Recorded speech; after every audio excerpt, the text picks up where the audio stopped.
The happiest people I have known have been those who gave themselves no concern about their own souls, but did their uttermost to mitigate the miseries of others. The moment we begin to fear the opinions of others and hesitate to tell the truth that is in us, and from motives of policy are silent when we should speak, the divine floods of light and life no longer flow into our souls. To throw obstacles in the way of a complete education is like putting out the eyes. Woman's discontent increases in exact proportion to her development. The history of the past is but one long struggle upward to equality.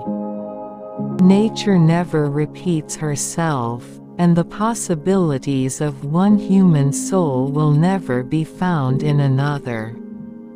Self-development is a higher duty than self-sacrifice. Come, come, my conservative friend, wipe the dew off your spectacles, and see that the world is moving. The heyday of woman's life is the shady side of 50. The prolonged slavery of women is the darkest page in human history. Dress loose, take a great deal of exercise, and be particular about your diet and sleep sound enough. The body has a great effect on the mind. To make laws that man cannot, and will not obey, serves to bring all law into contempt. Women of all classes are awakening to the necessity of self-support, but few are willing to do the ordinary useful work for which they are fitted. There would be more sense in insisting on man's limitations because he cannot be a mother than on a woman's because she can be. A woman will always be dependent until she holds a purse of her own. So long as women are slaves, men will be knaves.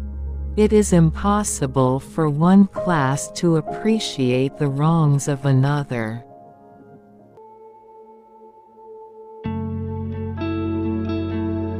Elizabethcadystanton, November 12, 1815, was an American writer and activist who was a leader of the women's rights movement in the U.S. during the mid to late 19th century.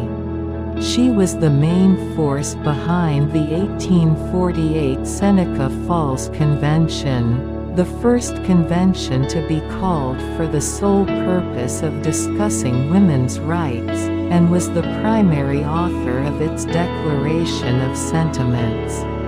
Her demand for women's right to vote generated a controversy at the convention but quickly became a central tenet of the women's movement. She was also active in other social reform activities, especially abolitionism. In 1851, she met Susan B. Anthony and formed a decades-long partnership that was crucial to the development of the women's rights movement. During the American Civil War, they established the Women's Loyal National League to campaign for the abolition of slavery, and they led it in the largest petition drive in U.S. history up to that time. They started a newspaper called The Revolution in 1868 to work for women's rights. Stanton became the president of the National Woman Suffrage Association, which she and Anthony created to represent their wing of the movement. Stanton became the first president of the United Organization, the National American Woman Suffrage Association. This was largely an honorary position. Stanton continued to work on a wide range of women's rights issues despite the organization's increasingly tight focus on women's right to vote.